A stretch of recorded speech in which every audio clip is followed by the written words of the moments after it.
नमस्कार दोस्तों, स्वागत है आपका हमारे यानी आपके अपने YouTube चैनल डिजिटल तैयारी में। चलिए बिना समय गवाए शुरू करते हैं 10 का दम पार्ट 3 में, जिसमें हम फिर से आपके लिए लेकर आए हैं कुछ इंश्योरेंस और टॉपिक से related MCQ। So let's start with question number 1। What is the full form of KYC? ध्यान दीजिए दोस्तों, इसका option A is the right answer, no your customer. देखिए, आप में से काफी लोग यहाँ पर KYC का नाम सुना होगा, इसका मतलब भी जानते हैं, लेकिन अगर ध्यान दीजिएगा काफी लोग फिर भी इसके फुल फॉर्म जानने के बाद भी इसका पूर्ण रूप से अर्थ नहीं समझ पाते। सो आज हम डिस्कस करेंगे KYC पर। So know your customer, right. So यहाँ पर हम इंश्योरेंस टॉपिक से रिलेटेड बात कर रहे हैं। तो जनरली आपने सुना होगा, बैंक्स में हम जब एज ए कस्टमर के रूप में बैंक में जाते हैं, सो कस्टमर को ये कहा जाता है कि सर आप अपना KYC बैंक अकाउंट में खाता खुलाने से पहले अपना KYC कंप्लीट कीजिए। ठीक उसी तरह से इंश्योरेंस कंपनी में यानी कि जो इंश्योरर होते हैं वह भी अपने कस्टमर के बारे में जानने के लिए उनसे KYC डॉक्यूमेंट्स लेते हैं, राइट। सो KYC डॉक्यूमेंट्स बेसिकली कौन कौन से होते हैं, तो थोड़ा सा इसके बारे में हम डिस्कस कर लेते हैं। सबसे पहले नंबर 1 DL, जी हाँ, ड्राइविंग लाइसेंस। Number 2 passport. हम अभी जिन KYC डॉक्यूमेंट्स के बारे में बात कर रहे हैं उसमें ध्यान दीजिएगा, क्योंकि हम इंश्योरेंस की बात कर रहे हैं तो इंश्योरेंस में जो सबसे इम्पोर्टेंट रोल है, जी हाँ, आपने ध्यान दिया होगा हमारे पार्ट 2 में, उसमें एक सवाल था एज से रिलेटेड। सो यहाँ पर एज बहुत ही इम्पोर्टेंट फैक्टर प्ले करता है इंश्योरेंस में, राइट। सो हमारा जो ड्राइविंग लाइसेंस, पासपोर्ट, नेक्स्ट आधार कार्ड, राइट। आधार कार्ड के अलावा आप यहाँ पर ले सकते हैं मूल निवास, जिसे हम डोमिसाइल सर्टिफिकेट भी कहते हैं, राइट। सो आप ध्यान दीजिएगा, ये 4+5 वोटर ID कार्ड, ये ऐसे 5 आइडेंटिटी प्रूफ हैं जिसके अंदर कस्टमर का फोटो, उसका एड्रेस और उसकी डेट ऑफ बर्थ भी आती है। ध्यान दीजिएगा 1, 2 एंड 3। ड्राइविंग लाइसेंस में आपने कभी नोटिस किया हो तो आपका एड्रेस, आपकी फोटो और आपकी DOB लिखी रहती है। ठीक इसी तरह से पासपोर्ट में भी यही होता है, आपका एड्रेस प्रूफ, आपका फोटो और आपकी डेट ऑफ बर्थ, तीनों ही उसके अंदर होता है। तो ध्यान रखिएगा, ड्राइविंग लाइसेंस, ID, एड्रेस और फोटो ID के प्रूफ में भी काम आ सकता है, एज प्रूफ के रूप में भी कहीं भी काम आ सकता है KYC के तौर पे, राइट। सो नेक्स्ट पासपोर्ट भी इसी तरह से ड्राइविंग लाइसेंस की तरह इसमें भी address proof, age proof, photo ID सब कुछ होता है, तो पासपोर्ट भी हम दे सकते हैं। आधार कार्ड के अंदर भी आजकल, पहले सिर्फ ईयर लिखा रहता था, लेकिन आजकल वहां पे डेट ऑफ बर्थ भी क्लियर मेंशन कर दिया गया है। सो आधार कार्ड में भी फोटो होता है कस्टमर का, यानी कि एक पर्सन का, इंडिविजुअल का फोटो, उसका एड्रेस और उसकी डेट ऑफ बर्थ मेंशन होती है। सो ये 3 ऐसे आइडेंटिटी हैं जिनके थ्रू बैंक को या इंश्योरेंस कंपनी को कस्टमर का एज, एड्रेस और ID मालूम चल जाती है। चौथा जो हमारा ऑप्शन है, फोर्थ, मूल निवास प्रमाण पत्र। अब मूल निवास को हम बेसिकली डोमिसाइल सर्टिफिकेट भी कहते हैं। ये आपके एड्रेस प्रूफ और फोटो ID प्रूफ में भी काम आता है। ध्यान दीजिएगा, photo ID proof and address proof में भी काम आता है। पहले जो मूल निवास थे उसके अंदर फोटो नहीं लगी होती थी, लेकिन डिजिटलाइजेशन के बाद में मूल निवास में फोटो भी लगी होती है। नेक्स्ट जो हमने 5th नंबर लिया है, इसके अंदर भी आपका वोटर ID कार्ड जिसे हम कहते हैं, परिचय, मतदाता परिचय पत्र, इसके अंदर भी आपकी फोटो होती है, एड्रेस होता है। सो ये आपके as a photo ID and address proof के रूप में काम आ सकता है। सो ये हमने 5 जो आपको डिस्कस किए यहाँ पर बेसिक डॉक्यूमेंट, ये पांचों ये डॉक्यूमेंट आपके photo ID proof, address proof, age proof के रूप में भी काम आ सकते हैं, राइट। सो हम यहाँ पर KYC के बारे में बात कर रहे थे, तो आइए थोड़ा सा और जानते हैं KYC को। मेरे हिसाब से आप सबको KYC बारे में समझ में आ गया हो, लेकिन उसके बावजूद भी कभी कभार आप ध्यान दीजिएगा, कस्टमर से मांगा जाता है कि सर आपकी एड्रेस प्रूफ दीजिए और कस्टमर अपना पैन कार्ड निकाल के दे देता है। सो ध्यान रखिएगा, पैन कार्ड में कभी भी एड्रेस मेंशन नहीं होता है, राइट। सो पैन कार्ड में हमेशा कस्टमर की फोटो और उसका पैन नंबर और सबसे इम्पोर्टेंट चीज जो कि आप कह सकते हैं उसकी डेट ऑफ बर्थ, राइट। सो ये तीन चीज ही मेंशन होती है। तो पैन कार्ड सिर्फ फोटो आईडी के रूप में काम आ सकता है। ध्यान दीजिएगा, आजकल बैंक में और इंश्योरेंस कंपनी दोनों ही जगह पर केवाईसी में पैन कार्ड इज मस्ट। यदि किसी कस्टमर के पास पैन कार्ड नहीं है, उस केस में कंपनी उनसे फॉर्म 60 भी ले सकती है। ध्यान दीजिएगा, form 60 in case of pan card अगर नहीं है कस्टमर के पास में, तो वो अपना फॉर्म 60 भी डिक्लेरेशन के रूप में दे सकता है। सो आई थिंक आपको केवाईसी काफी डिटेल में ध्यान पड़ गया होगा और आगे से आप कहीं भी बैंक या इंश्योरेंस कंपनी या कहीं भी जाएंगे तो इस तरह की छोटी मोटी गलतियां नहीं करेंगे। आपसे आपका आईडी एड्रेस प्रूफ मांगा जाए तो आप पैन कार्ड निकाल के नहीं देंगे, ठीक है। तो आगे बढ़ते हैं। अगला हमारा सवाल है, in the event of any dispute related to premium payment which document act as a proof. ध्यान दीजिएगा, बहुत ही इजी सवाल है। ये यहाँ पर सवाल यह पूछना चाह रहा है, यदि आपके प्रीमियम पेमेंट करने के दौरान कोई मतभेद होता है, आपने प्रीमियम पेमेंट लास्ट किया है या नहीं किया है, उसका ऐसा आपके पास क्या डॉक्यूमेंट है जो आप प्रूफ के तौर पे पेश कर सकते हो। तो सबसे पहले हम यहाँ पर बात करेंगे यह प्रीमियम पेमेंट हम कहाँ कर रहे हैं और क्यों कर रहे हैं। सो हमने पहले भी अपने ऑडियोज में पार्ट 1 और पार्ट 2 10 के दम में बात की थी। प्रीमियम बेसिकली एक अमाउंट होता है जो कस्टमर अपने पॉलिसी के अंदर ड्यूरिंग द टर्म पे करता है। सो जो फर्स्ट प्रीमियम यानी कि जो फर्स्ट पेमेंट पॉलिसी स्टार्ट होने से पहले, ध्यान दीजिएगा, पॉलिसी स्टार्ट होने से पहले सबसे पहले जो कस्टमर अपना प्रपोजल फॉर्म जिसे हम कहते हैं, उस प्रपोजल फॉर्म के अंदर अपने सारे ही डिटेल्स भर के अपने केवाईसी साथ में सबमिट करके, ध्यान दीजिएगा केवाईसी डॉक्यूमेंट सबमिट करने के साथ साथ अपना साइंड करके जो प्रपोजल फॉर्म सबमिट करता है, साथ में कैश या चेक के रूप में जो अमाउंट उस पॉलिसी के अंदर वो पे करता है, तो उसके एवज में जब कंपनी उन्हें पॉलिसी जारी करते समय सबसे पहले जो रिसिप्ट के रूप में उनके पेमेंट के एवज में जो जारी करती है उसे हम कहते हैं फर्स्ट प्रीमियम रिसिप्ट, राइट। तो इस फर्स्ट प्रीमियम रिसिप्ट के लिए तो हमें रिसिप्ट मिल गई है, लेकिन जब हम अगली बार प्रीमियम देंगे, चाहे अगली बार जब भी second time, third time, fourth time, fifth time, right, so उस समय भी कंपनी हमें रिसिप्ट जारी करेगी, लेकिन उस रिसिप्ट को हम FPR नहीं कहेंगे, क्योंकि FPR पहली बार जारी होता है, फर्स्ट टाइम होता है, इसलिए उसको हम फर्स्ट प्रीमियम रिसिप्ट कहते हैं। सेकेंड टाइम या जब भी आप अगला प्रीमियम जमा करेंगे उसे हम कहते हैं रिन्यूअल प्रीमियम रिसिप्ट, राइट।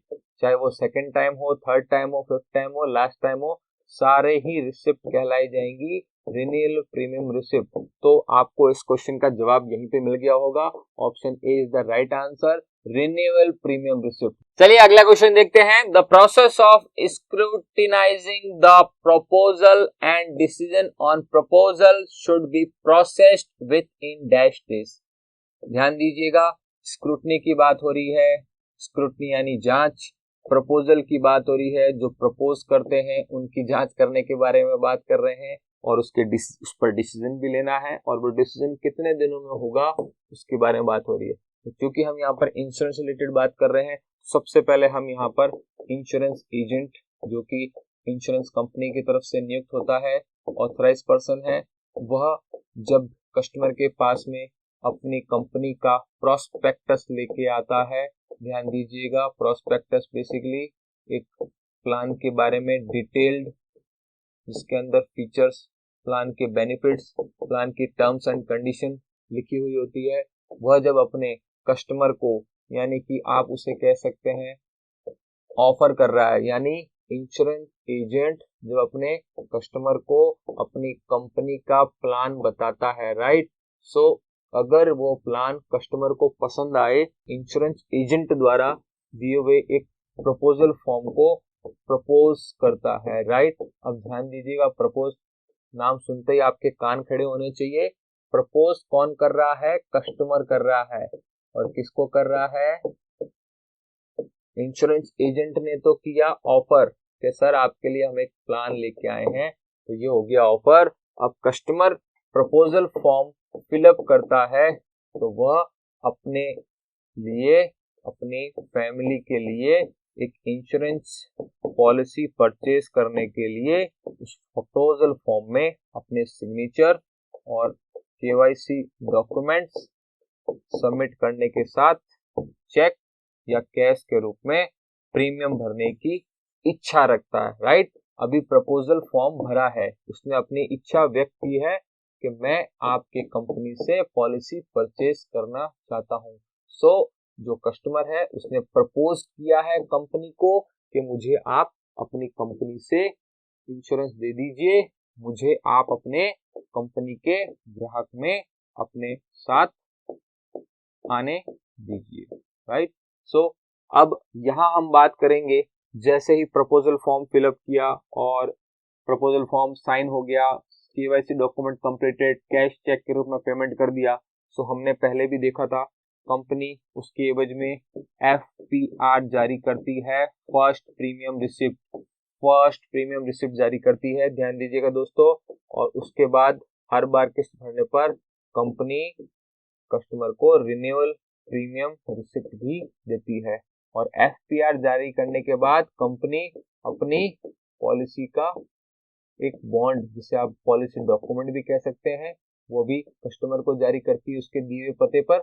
लेकिन कस्टमर जब भी ये प्रपोजल फॉर्म कंपनी में जमा करवाता है थ्रू इंश्योरेंस एजेंट, तो ध्यान दीजिएगा, ये इंश्योरेंस एजेंट जब भी कंपनी के पास ये फॉर्म लेके आएगा जमा कराने के बाद, और डिपॉजिट से लेकर, ध्यान दीजिएगा, फॉर्म डिपॉजिट से लेकर के FPR इश्यू होने तक के बीच का जो पीरियड होता है, इस दौरान कंपनी, ध्यान दीजिएगा, वापस मैं आपको समझा रहा हूं, इंश्योरेंस एजेंट के द्वारा जब प्रपोजल फॉर्म, कस्टमर से भरा हुआ प्रपोजल फॉर्म लाया जाएगा, तब उस प्रपोजल फॉर्म को इंश्योरेंस एजेंट अपनी कंपनी में जैसे ही सबमिट कराता है, और सबमिट कराने के बाद जब भी इंश्योरेंस कंपनी उसमें फर्स्ट प्रीमियम रिसिप्ट जारी करती है, ध्यान दीजिएगा, फर्स्ट प्रीमियम रिसिप्ट जारी करने से,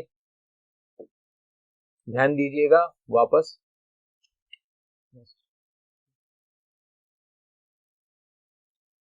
प्रपोजल फॉर्म इंश्योरेंस एजेंट द्वारा इंश्योरेंस कंपनी में जमा कराने से लेकर के FPR यानी फर्स्ट प्रीमियम रिसिप्ट इश्यू होने के बीच के जो टाइम पीरियड है, इस दौरान इंश्योरेंस कंपनी के अंदर जो अंडरराइटर्स है, अब ध्यान दीजिएगा, एक वर्ड आता है यहाँ पर अंडरराइटर्स, राइट। सो यह वह पर्सन होते हैं या यह एक टीम होती है जो प्रत्येक इंश्योरेंस कंपनी के लिए उनकी एज अ टीम के रूप में काम करती है, और इनका बेसिकली काम बहुत ही इम्पोर्टेंट रोल होता है। इनका रोल सिर्फ इतना सा ही होता है, आप ये कह सकते हैं, जैसे ही प्रपोजल फॉर्म इंश्योरेंस कंपनी में आता है, उसके बाद में अंडरराइटर्स उस प्रपोजल फॉर्म को अच्छे तरीके से चेक करते हैं, उसमें भरे हुए सारे ही डिटेल्स जो कि कस्टमर अपने बारे में बताता है, और उस डिटेल्स को चेक करके ही वह पॉलिसी कंपनी जारी करते हैं। सो ये FPR जारी की जाती है।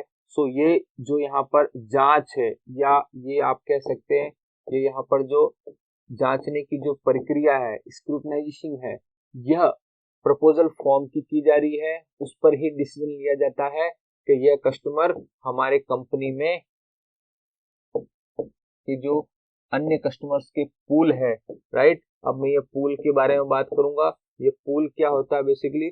सो यहाँ मैंने बहुत ही एक छोटा सा शब्द यूज किया है, इंश्योरेंस कंपनी अपने अंडरराइटर के द्वारा जो अंडरराइटिंग करवाती है, राइट, इसे हम प्रोसेस को अंडरराइटिंग कहते हैं। अंडरराइटिंग का मतलब ही जांचना होता है। सो इस जांच के दौरान आप ये देखिएगा, कंपनी को ये अंडरराइटिंग क्यों इतनी इंपॉर्टेंट रोल प्ले करती है। सो हम एक यहाँ पर उदाहरण लेंगे, लेट्स से 50 लाख लोगों ने ऑलरेडी अपना मंथली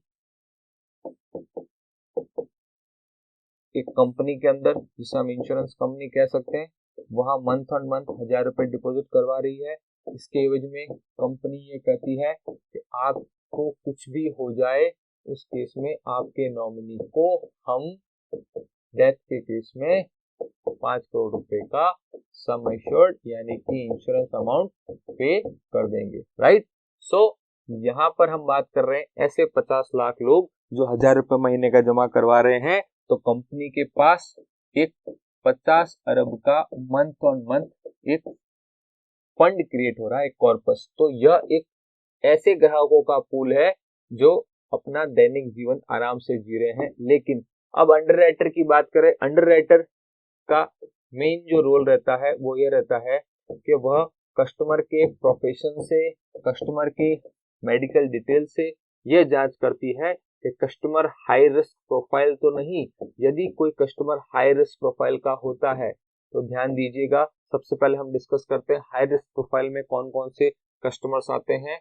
हाई रिस्क का मतलब उनके डेथ होने के चांसेस बढ़ जाते हैं, लाइक स्मोकर, राइट, बाइक और कार रेसर।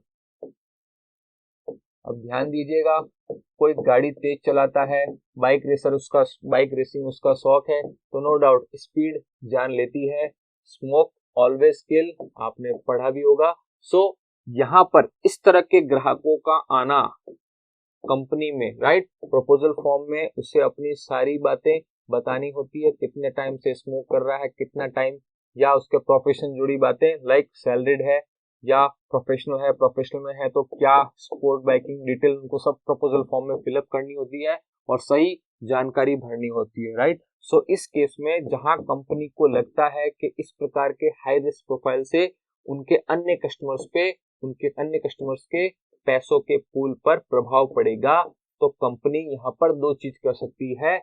कंपनी के जो अंडरराइटर्स है, आइदर रिजेक्ट आइदर एक्सेप्ट, यानी जो प्रपोजल कस्टमर ने किया है, प्रपोजल वापस रिपीट करूंगा, जो प्रपोजल कंपनी को कस्टमर ने प्रपोजल फॉर्म के रूप में दिया, यानी कि कस्टमर प्रपोज कर रहा है कंपनी को इंश्योरेंस लेने के लिए, उस फॉर्म को कंपनी के अंडरराइटर्स इस बेस पे रिजेक्ट कर देंगे, क्योंकि आप हाई रिस्क प्रोफाइल कस्टमर हैं। आपने सुना होगा स्मोकर लिखकर या कोई उनको पॉलिसीज कंपनी नहीं देती, और यदि देती है तो उनका जो प्रीमियम है, जैसे यहाँ पर जो कस्टमर्स हैं 1000 रुपए महीने का दे रहे हैं, तो उनका प्रीमियम 1000 रुपए से बढ़ के होता है, आइदर इट्स 5000 पर मंथ, या जो अंडरराइटर डिसाइड करे वह उसका प्रीमियम होगा, या फिर वह उसमें कुछ शर्त डाल देते हैं, कुछ टर्म्स कंडीशन, राइट, कि भी 2 साल तक अगर आपके कुछ भी इसमें इस प्रोफेशन रिलेटेड कुछ घटना घटती है तो हम आपके फैमिली को ये 5 करोड़ रुपए नहीं देंगे, राइट। सो यहाँ पर ध्यान दीजिएगा, अंडरराइटर का बहुत ही इंपॉर्टेंट रोल है किसी भी इंश्योरेंस कंपनी में, क्योंकि वही एकमात्र ऐसे पर्सन है या एक टीम के रूप में जो काम करती है, जो इंश्योरेंस कंपनी के ऐसे हाई रिस्क प्रोफाइल के ग्राहकों को इंश्योरेंस के उस पैसों के पूल में आने से रोकती है। और यदि ऐसे कस्टमर्स आ जाए, नो डाउट अन्य कस्टमर्स पे उसका प्रभाव पड़ता है। सो ये जो प्रक्रिया है, स्क्रूटनाइजेशन की जो प्रक्रिया है, यानी कि एफपीआर इशू होने से लेकर के प्रपोजल फॉर्म के आने के बीच का जो पीरियड है, राइट, स्क्रूटनी पीरियड है। एफपीआर इशू होती है कंपनी द्वारा, फर्स्ट प्रीमियम रिसिप्ट, और प्रपोजल फॉर्म जब डिपॉजिट किया जाता है इंश्योरेंस एजेंट द्वारा। सो इस पीरियड को हम कहते हैं अंडरराइटिंग, और इसका जो फिक्स टाइम पीरियड है वो है 15 डेज, राइट। सो इसका राइट आंसर इज 15 डेज। 15 दिनों के भीतर कंपनी यानी कि इंश्योरेंस कंपनी को अपने ग्राहक को फॉर्म को या तो एक्सेप्ट करना पड़ेगा या फिर रिजेक्ट करना पड़ेगा, लेकिन दोनों ही में से एक केस तो उसे करना पड़ेगा, लेकिन कितने दिनों के अंदर, 15 डेज के अंदर। सो राइट, हमारा आंसर इज 15 डेज। चलिए दोस्तों अगला क्वेश्चन देखते हैं। In case of adverse medical history in the proposal form, the insured person has to complete a detailed questionnaire known as. ध्यान दीजिएगा, कई बार सवालों के अंदर ही जवाब छुपा होता है। यहाँ ये पूछ रहा है इन केस ऑफ एडवर्स, विपरीत मेडिकल हिस्ट्री, यानी मेडिकल का शब्द आ रहा है history in the proposal form. पहले हमने क्वेश्चन में डिस्कस कर चुके हैं प्रपोजल फॉर्म क्या होता है। इंश्योर्ड पर्सन यानी कि जिसके नाम से इंश्योरेंस लिया जा रहा है। कंप्लीट अ डिटेल्ड क्वेश्चनियर, यानी एक डिटेल्ड रूप में एक क्वेश्चनियर फॉर्म होता है, उसको उसे फिलअप करना होता है। सो यहाँ एक वर्ड आ रहा है मेडिकल और questionnaire. So right answer is option A, medical questionnaire. So आइए समझते हैं हम इसको किस तरह से यहाँ पर ये बात कर रहे हैं। मेडिकल क्वेश्चनियर होता क्या है? जब भी इंश्योरेंस कंपनी अपने किसी कस्टमर को इंश्योरेंस एजेंट के थ्रू ऑफर करती है, सो उस केस में एक प्रपोजल फॉर्म फिलअप किया जाता है कस्टमर के द्वारा। तो उस कस्टमर द्वारा जब प्रपोजल फॉर्म फिलअप किया जाता है तो उसके अंदर काफी सारे सवाल पूछे जाते हैं, जैसे कि नाम, father name, date of birth, profession. इसके अलावा उसके अंदर एक मेडिकल से रिलेटेड भी क्वेश्चन होता है, लाइक आपके फादर की एज क्या है, मदर की एज क्या है, राइट, अलाइव हैं या डेथ हो चुकी है, right. So take an example, मान लीजिए फादर की एज 70 है, मदर 68, सिस्टर 50, देन वाइफ 49, बच्चे हैं जो 25 साल के हैं। तो अब यहाँ अगला जो ऑप्शन होता है alive, death, alive alive alive, right. So यहाँ पर जहां हम किसी अपने फैमिली पर्सन के डेथ के बारे में बता रहे हैं, यदि किसी मदर कोई प्रपोजल फॉर्म मिस्टर एक्स भर रहे हैं और उनकी मदर आज की तारीख में नहीं है, तो उनके अपने मदर को अगर उन्होंने डाइड बताया, डेथ बताया है, तो वहां पर एक ऑप्शन और होता है डेथ का रीजन, राइट। और अगर वहां पर वो रीजन लिखते हैं diabetes, right, heart attack,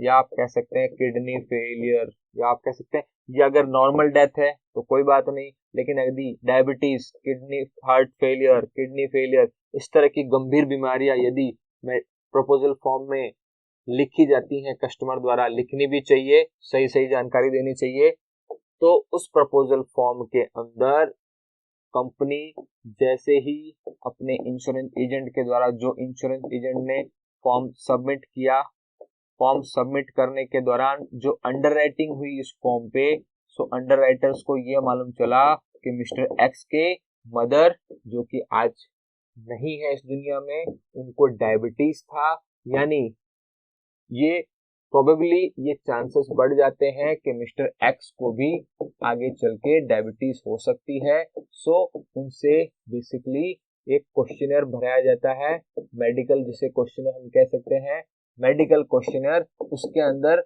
detailed questions पूछे जाते हैं, लाइक मिस्टर एक्स की मदर के बारे में डिटेल, कौन कौन सा ट्रीटमेंट चल रहा था, कौन कौन सी मेडिसिन, कब डेथ हुई, क्या एडमिट हुए हॉस्पिटल में।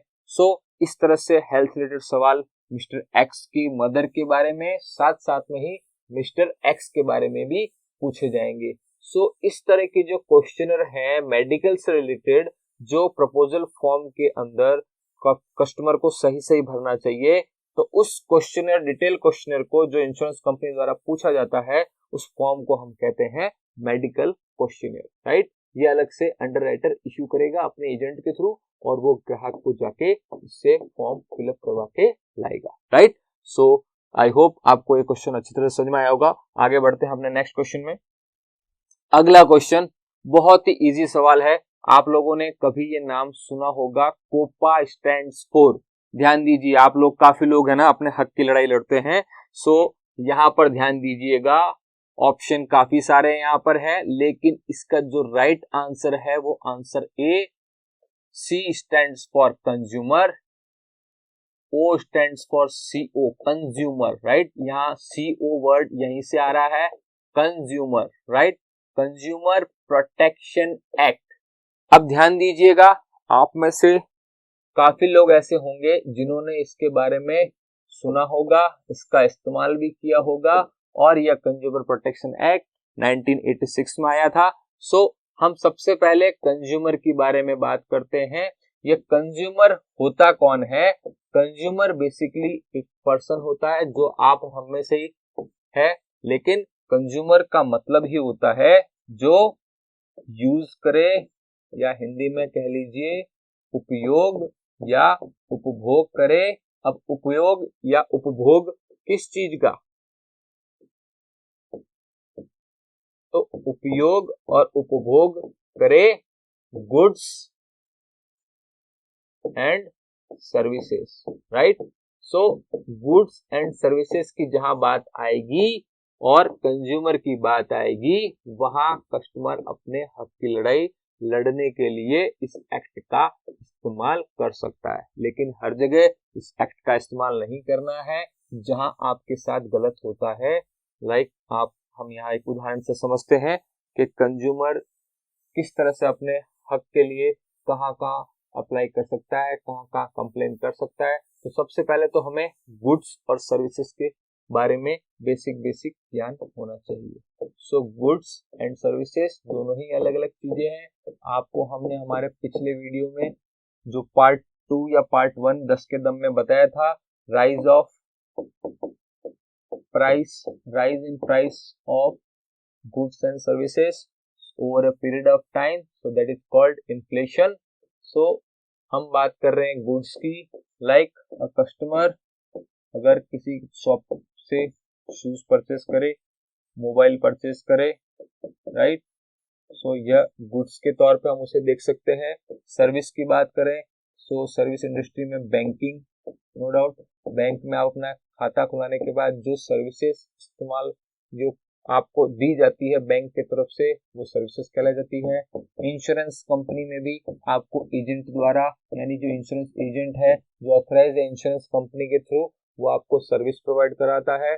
और इसके अलावा हमने आपको अपने पिछले वीडियो में बार्बर शॉप का उदाहरण दिया था, रेस्टोरेंट का उदाहरण दिया था, जहां पर आप खाना खाने जाते हैं और वेटर आपको सर्विस प्रोवाइड करता है।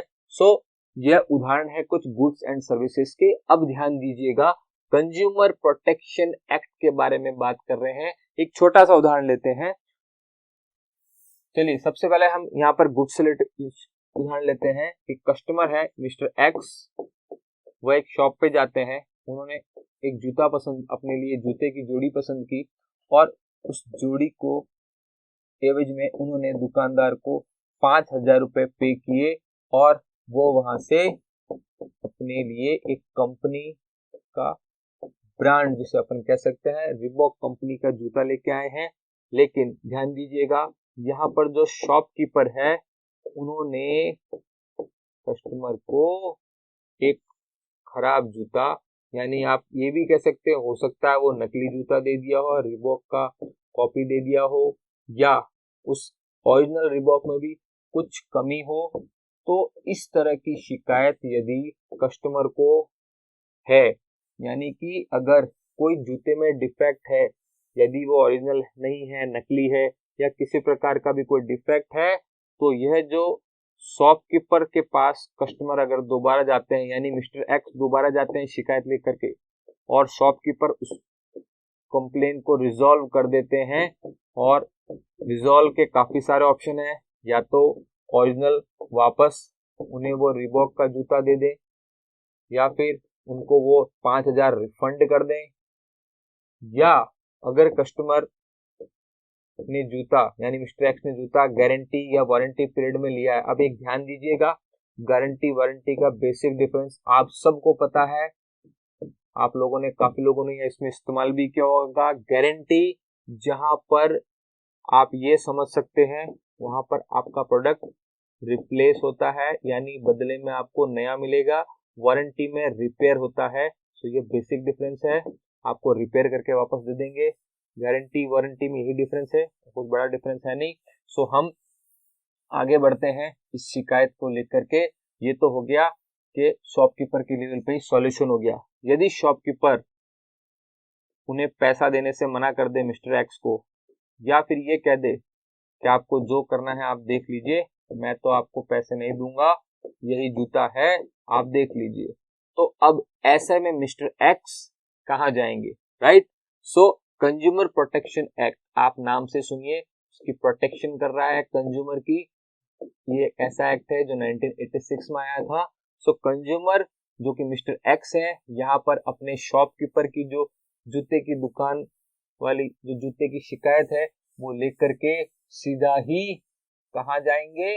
देखिए, प्रत्येक जिले के अंदर एक कंज्यूमर डिस्ट्रिक्ट फॉर्म बना हुआ है जहां पर कस्टमर अपनी शिकायत कर सकता है। अब इसकी भी एक लिमिट है जिसके अंदर 20 लाख तक की शिकायत दर्ज की जा सकती है, यानी कि 20 लाख तक के गुड्स या सर्विसेज जो भी सेवाएं हैं उसकी शिकायत मिस्टर एक्स डिस्ट्रिक्ट फॉर्म में जाके शॉपकीपर के खिलाफ कंप्लेन दर्ज करा सकते हैं। यदि मिस्टर एक्स का सॉल्यूशन यानी उनको जो डिस्ट्रिक्ट फॉर्म से जो रिप्लाई मिला या जो फैसला आया उससे वो संतुष्ट नहीं है तो उसकी वो आगे अपील कर सकते हैं स्टेट फॉर्म में, और स्टेट फॉर्म में भी अगर इससे वो संतुष्ट नहीं है तो इसकी आगे वो कंप्लेन कर सकते हैं नेशनल फॉर्म पे।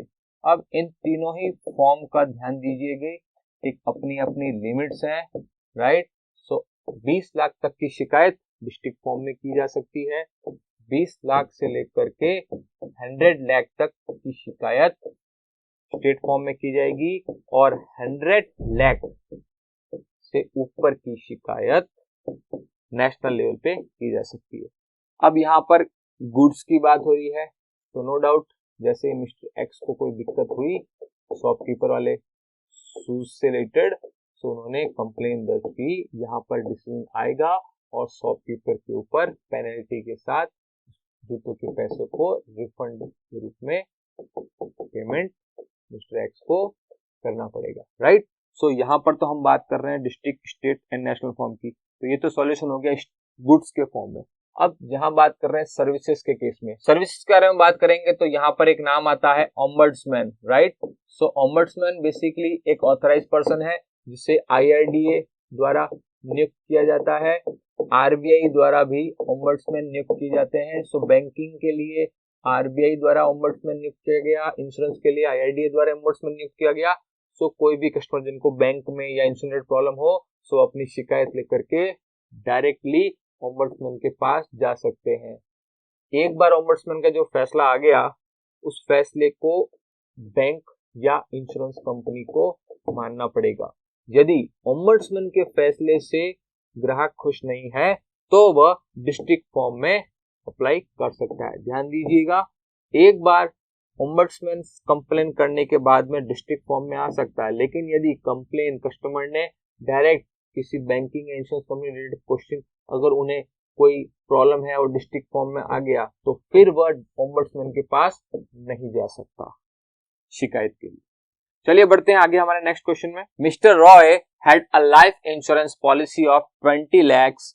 After his sudden demise, his family claimed the same from insurer, but the insurer rejected the same. Then they applied for justice in Copa district level. Being unhappy with Copa's decision, they further applied to the insurance ombudsman. Will ombudsman take the case? ध्यान दीजिएगा, बहुत easy सवाल है। एक mister Roy हैं, उन्होंने अपने life पे इंश्योरेंस पॉलिसी ली थी 20 लाख रुपए की। उनके जस्ट सडन डेथ के होने के कारण उनकी फैमिली वालों ने क्लेम किया इंश्योरेंस कंपनी से, पर इंश्योरेंस कंपनी ने बीमा का जो 20 लाख की राशि है देने से मना कर दिया। उसके बाद उनकी फैमिली वालों ने अप्लाई किया कंज्यूमर प्रोटेक्शन एक्ट के तहत डिस्ट्रिक्ट लेवल पर, जहां पर भी वह उन्हें उन फैसले से वो खुश नहीं थे जो कोपा का डिसीजन आया। सो उन्होंने बाद में अप्लाई किया, they further applied to the insurance ombudsman. इससे पहले क्वेश्चन में आपको बता चुका था, एक बार डिस्ट्रिक्ट लेवल पे आपने कंप्लेन कर दी उसके बाद आप ओम्बड्समैन के पास कंप्लेन नहीं कर सकते। सो आपको दिक्कत है तो पहले आप ओम्बड्समैन, पहले इंश्योरेंस कंपनी के पास जाइए, वहां से आपको संतुष्ट जवाब नहीं मिलता है तो ही आप ओम्बड्समैन के पास जाएंगे।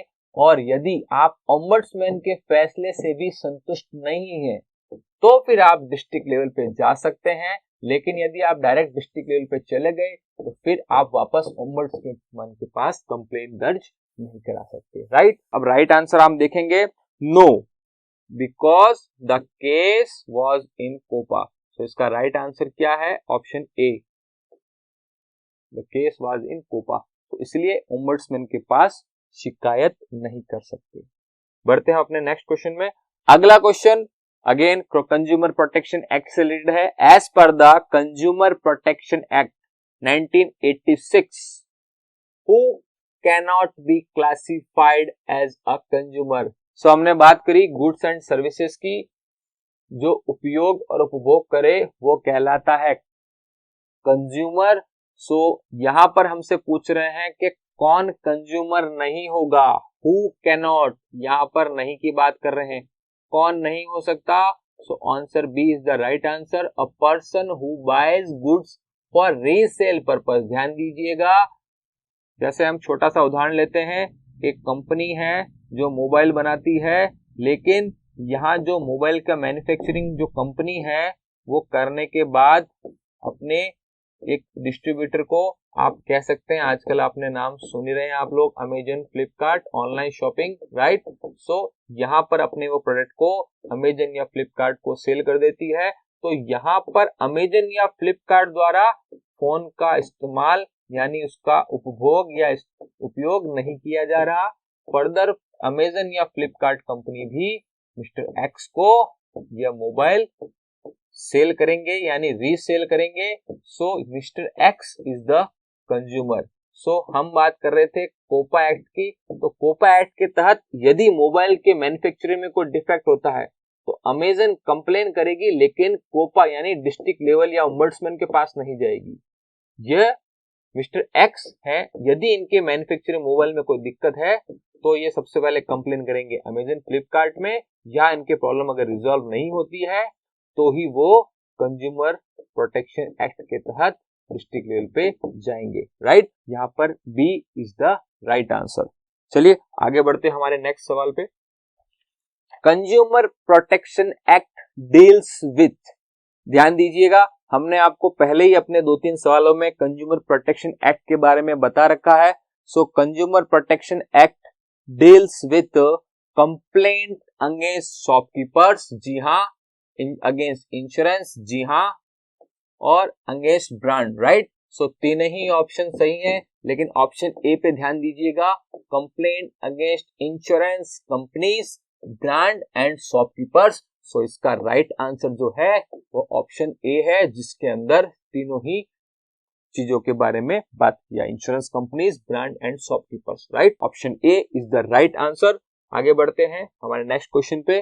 9th question, which of the below consumer grievance redressal agencies would handle consumer disputes amounting between 20 lakh and 100 lakh. ध्यान दीजिएगा, हमने आपको पहले ही अपने पिछले क्वेश्चन में डिस्ट्रिक्ट फॉर्म के बारे में बताई थी, जहां पर 20 लाख तक की कंप्लेन आप दर्ज करवा सकते हैं।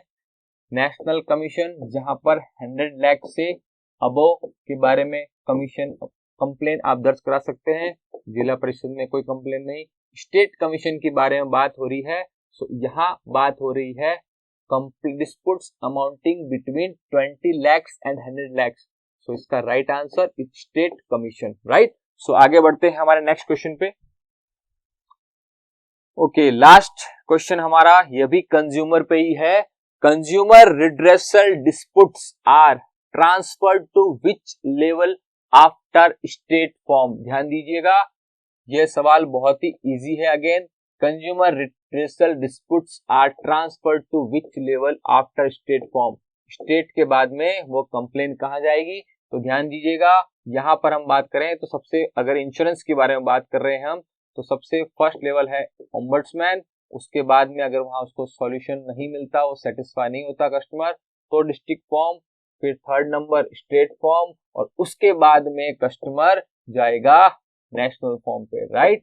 सो option B is the right answer. ठीक है दोस्तों, आई होप आपको आज के इन 10 सवालों से 10 के दम में काफी हेल्प मिली होगी, इंश्योरेंस से रिलेटेड, कंज्यूमर से रिलेटेड, और अदर जो भी हमने आपको इस वीडियो में, ऑडियो में बताया है, आपको काफी हेल्प होगी।